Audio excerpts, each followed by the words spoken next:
நல்லவர்களும் இருக்கிறார்கள், தீயவர்களும் இருக்கிறார்கள். அப்படிப்பட்ட நல்லவர்களையும் தீயவர்களையும் தான் இப்பொழுது நாம் பார்க்க போகிறோம்.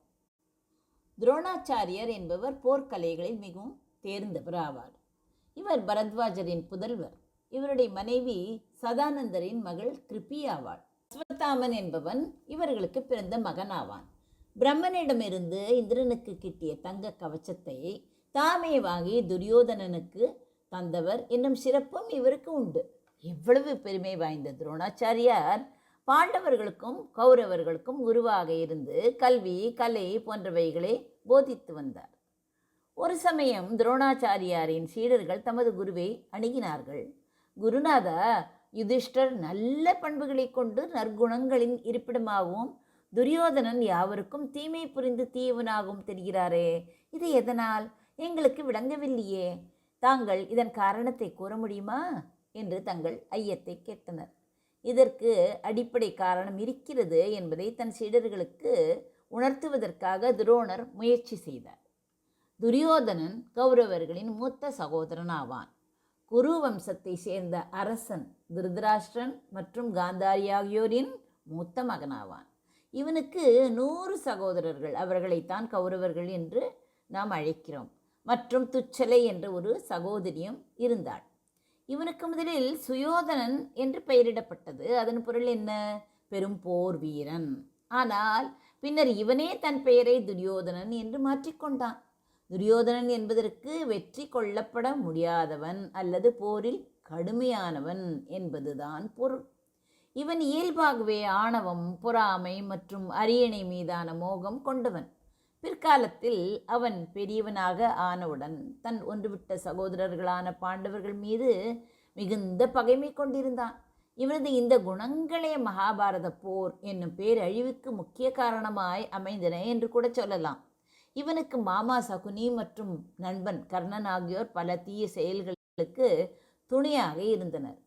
அப்படிப்பட்ட துரியோதனனை துரோணர் முதலில் அழைத்தார். துரியோதனா, உனக்கு ஒரு வேலை தரப்போகிறேன். அதை சரியாக செய்து கொண்டு வர வேண்டும். பெரிய வேலை ஒன்றும் கிடையாது. நீ போய் இந்த உலகத்தில் ஒரு நல்ல மனிதனை மட்டும் கண்டுபிடித்து வா. என்ன? ஒரே ஒரு நல்ல மனிதனை மட்டும் கண்டுபிடித்து வா என்றார். துரியோதனனும் தன் குரு இட்ட ஆணையை சிறைமேற்கொண்டு நல்ல மனிதரை தேடி நீண்ட தூரம் சுற்றி அலைந்தான். ஆனால் அவன் கண்களுக்கு எந்த மனிதனுமே நல்லவனாக தென்படவில்லை. அதனால் நல்ல மனிதனை தேடும் எண்ணத்தை விட்டுவிட்டு பல நாட்கள் கழித்து தன் இருப்பிடம் திரும்பினான். வணக்கத்திற்குரிய குருநாதா, உலகம் முழுவதிலும் நான் ஒரு திசையை விடாமல் சல்லடை போட்டு தேடிவிட்டேன். நல்ல மனிதன் என்பதாக என் கண்களுக்கு ஒருவர் கூட தென்படவே இல்லை. எங்கும் தீய மனிதர்களையே கண்டேன் என்று துரோணாச்சாரியரிடம் கூறினான். குருவும் சரி, போகட்டும் அப்பா என்று அவனுக்கு விடை கொடுத்து அனுப்பினார். திருதராஷ்டிரரின் சகோதரரான பாண்டு மற்றும் குந்தி ஆகியோரின் மூத்த மகனான யுதிஷ்டர் மகாபாரத காவியத்தில் வரும் பாண்டவர்களின் தலைவன் ஆவார். இவர் தர்மதேவனின் அருளால் பிறந்ததால் எல்லா நேரங்களிலும் தர்மத்தையும் சத்தியத்தையும் தவறாமல் கடைபிடிப்பவராக இருந்தார். இதனால் இவர் தர்மபுத்திரன் என்று அழைக்கப்பட்டார். இவருடைய இந்த குணம் இவரை சில சமயங்களில் கடுமையான முடிவுகளை எடுக்க உண்டியது. பகைவர்கள் யாரும் இல்லை என்ற பொருளில் அஜாத சத்ரு என்றும் அழைக்கப்பட்டார். இவர் அனைத்து உயிர்களிடத்தும் கருணை கொண்டவராக இருந்தார். பாண்டவர்கள் வனவாசத்தில் இருந்த போதும் அஞ்ஞான வாசத்தில் இருந்த போதும் மகாபாரத போர் நடந்த போதும் இவரே 5 பாண்டவர்களுக்கும் வழிகாட்டியாக திகழ்ந்தார். பிற்காலத்தில் நடந்த மகாபாரத போரில் முதலில் போர் வேண்டாம் என்று அமைதி விரும்பினாலும் தர்மத்தை காக்க போராட வேண்டிய நிலைக்கு தள்ளப்பட்டார். போருக்கு முன்னால் பீஷ்மர், துரோணர், கிருபாச்சாரியர் ஆகியோரிடம் சென்று ஆசீர்வாதம் பெற்றார் என்றால் எவ்வளவு நல்லவராக இருந்திருக்க வேண்டும். அப்படிப்பட்ட யுதிஷ்டிரரை துரோணர் அழைத்து, மன்னா, உனக்கு ஒரு வேலை தரப்போகிறேன். அதனை நன்றாக செய்து கொண்டு வர வேண்டும் என்று கட்டளையிட்டார். ஆகட்டும் குருதேவா, தங்கள் ஆணைப்படியே செய்கிறேன் என்று யுதிஷ்டிரர் கூறினார். சொல்கிறேன் கேள். நீ ஒரு தீய மனிதனை கண்டுபிடித்து விட்டு வர வேண்டும். செய்கிறாயா? பார்க்கலாம் என்று ஆணையிட்டார். வெகு தூரம் தீய மனிதரை தேடும் பணியில் ஈடுபட்டு பயணம் செய்துவிட்டு கிடைக்காமல் யுதிஷ்டிரர் தம் இடம் திரும்பினார். குருவே, நான் எங்கு தேடியும் ஒரு தீயவனை கூட என்னால் கண்டுபிடிக்க முடியவில்லையே. என்னை மன்னித்து விடுங்கள் என்று தன் குருவிடம் கூறினார். துரியோதனனால் நல்லவனை கண்டுபிடிக்க முடியவில்லை. அதே சமயத்தில் யுதிஷ்டிரரால் தீவனை கண்டுபிடிக்க முடியவில்லை. இவ்வாறு இரு அரசகுமாரர்களின் கருத்துக்களும் ஒன்றுக்கொன்று முரண்பட்டதாகவே இருந்தன. இந்த முரண்பட்ட கருத்துக்களை கேட்ட சீடர்கள் யாவரும் வியப்பில் ஆழ்ந்தார்கள். யார் சொல்வது சரி என்று அவர்களால் புரிந்து கொள்ளவே முடியவில்லை. தீயவர்களை காணவில்லை என்று யுதிஷ்டிரர் சொல்கிறார், நல்லவர்களை காணவில்லை என்று துரியோதனன் சொல்கிறான். அப்படி அவர்கள் யாரைத்தான் கண்டார்கள் என்று அவர்கள் மனத்தில் சிந்தனை ஓடிக்கொண்டிருந்தது. யார் சொல்வது சரி என்று அவர்களால் புரிந்து கொள்ளவே முடியவில்லை. ஆச்சரியத்தில் மூழ்கி தன் குருநாதரின் வாக்கிற்காக காத்திருந்தார். குருநாதருக்கு புரிந்துவிட்டது, இப்பொழுது தான் முடிவெடுக்க வேண்டும் என்று. சீடர்கள் எல்லோரையும் ஒன்று கூட சொன்னார் துரோணாச்சாரியார். அவர்கள் குழுமியதும் அவர்களை பார்த்து துரோணாச்சாரியார் என்ன சொன்னார் தெரியுமா? சீடர்களே, நீங்கள் யாவரும் துரியோதனன், யுதிஷ்டிரன் இவர் இருவரும் சொன்ன வார்த்தைகளையும் கேட்டு வியப்பில் ஆழ்ந்து ஒன்றும் புரியாது திண்டாடி இருப்பீர்கள். அது எனக்கு தெரியும். அதன் விளக்கத்தை நான் இப்போது உங்களுக்கு சொல்ல காத்திருக்கிறேன். கேளுங்கள்.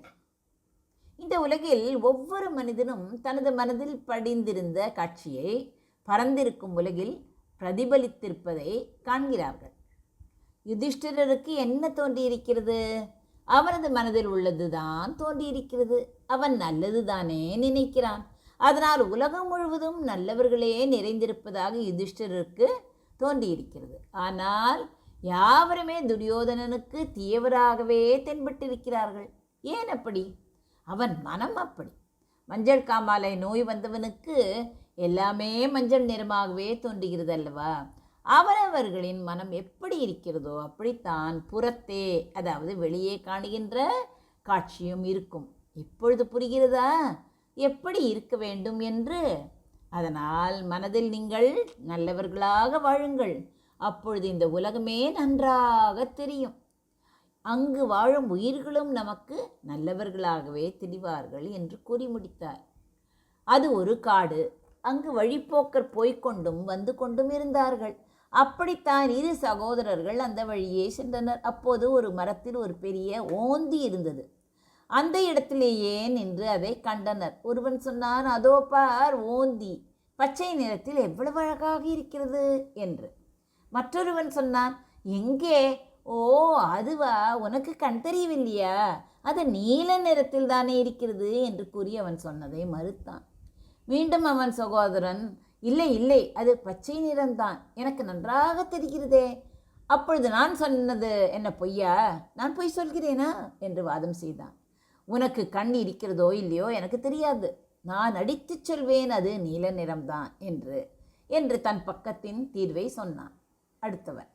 இப்படியாக ஒரு பிரயோஜனமும் இல்லாமல் அவர்கள் இருவரிடையே வாக்குவாதம் பெருத்து விட்டது. கை கலப்பும் நேர்ந்து விடும் போல் தோன்றியது. அப்பொழுது அந்த வழியாக ஒரு வழிப்போக்கன் வந்தான். நல்ல வேளை, சிறிது நேரம் தூரத்தில் நின்று இவர்கள் செய்யும் வாக்குவாதத்தை கேட்டு மனதில் சிரித்து கொண்டான். அவனுக்கு புரிந்துவிட்டது ஏன் இப்படி வாக்குவாதம் செய்கிறார்கள் என்று. சரி சரி, முட்டாள்கள். இருந்தாலும் அவர்கள் விதத்தில் அவர்கள் சொல்வதும் சரியே.